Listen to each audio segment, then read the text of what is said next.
चाहत कहानी उत्तर प्रदेश के एक छोटे से गांव की है। बहुत समय पहले की बात है। गांव में नेहा नाम की एक लड़की रहती थी। उसके पिताजी एक छोटे किसान और मां एक गृहिणी थी, जिनका स्वास्थ्य खराब रहता था। नेहा पढ़ने के साथ अपनी मां की देखभाल और खेत में काम करती थी। नेहा बेहद सुंदर और दयालु थी। नेहा के पापा फूलों की खेती करते थे। नेहा की मां दिल की रोगी थी। नेहा ही उनकी देख रेख करती और खेत पर पापा का हाथ बांटती थी। एक दिन जब नेहा अपने खेत से फूल तोड़ रही थी, तभी उसे एक बहुत मधुर संगीत और गाने की आवाज सुनाई दी। पहले तो नेहा ने ध्यान नहीं दिया, पर जब वह संगीत में मदहोश होने लगी तब उससे रहा नहीं गया। जहां से गाने की आवाज आ रही थी, नेहा उसी ओर चल दी।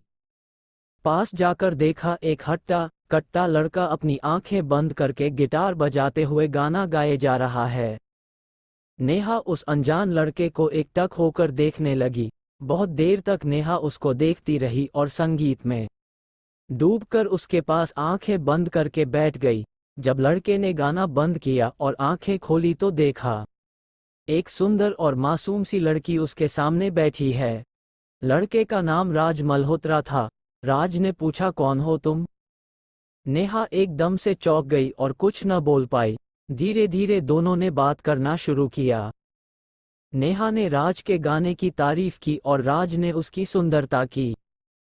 राज मल्होत्रा पड़ोस के ही गांव का लड़का था, जिसको संगीत में बहुत रुचि थी, पर घरवालों के कहने पर वो शहर में पढ़ाई करने गया था और नौकरी न मिलने की वजह से गांव वापस लौट आया था।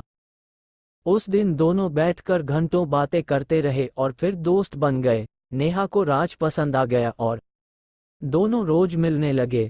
बहुत कम समय में दोनों एक दूसरे से प्यार करने लगे। नेहा को अपनी किस्मत में पाकर राज खुश रहने लगा था, पर उसकी यह खुशी ज्यादा दिन नहीं रही। एक दिन नेहा के पिता ने दोनों को एक साथ पकड़ लिया और राज को दोबारा उनके गांव में आने से रोक दिया।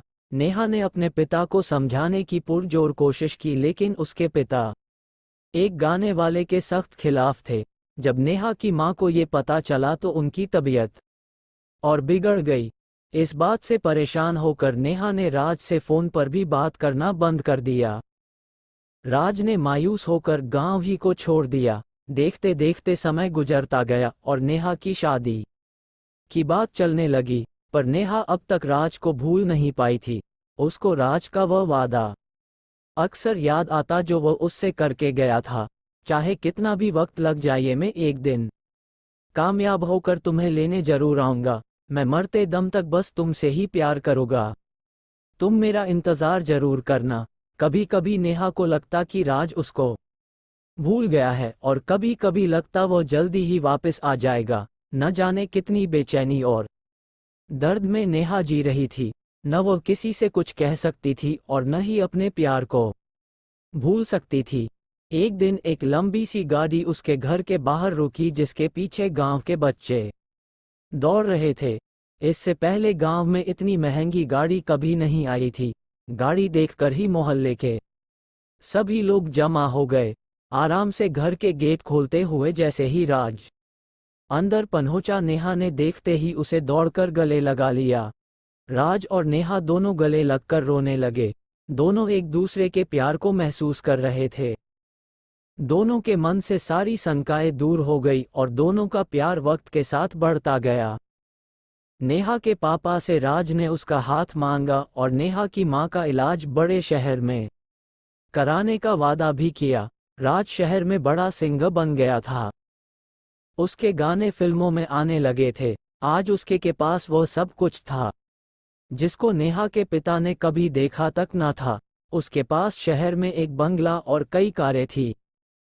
नेहा के पिता इस बार राज को मना नहीं कर पाए। दोनों के प्यार को देखकर झुक गए और दोनों की शादी धूमधाम से करा दी। नेहा और राज ने अपना पूरा जीवन खुशी खुशी बिताया और जब वो शहर से बोर हो जाते तब वही उस खेत के पास आते जहां वह पहली बार मिले थे। राज गाना गाता और नेहा उसकी बाहों में संगीत का आनंद लेती। दोनों ने धरती पर ही स्वर्ग का आनंद लिया। जो सच्चा प्यार करते हैं वो अपने प्यार को पाने के लिए कुछ भी करने को तैयार हो जाते हैं। दिल में एक जुनून, एक आग लेकर सब कुछ भुलाकर दिन रात संघर्ष करते हैं और कामयाबी हासिल करके ही रहते हैं। दोस्तों, आपको हमारी यह कहानी कैसी लगी हमें कमेंट करके ज़रूर बताएं।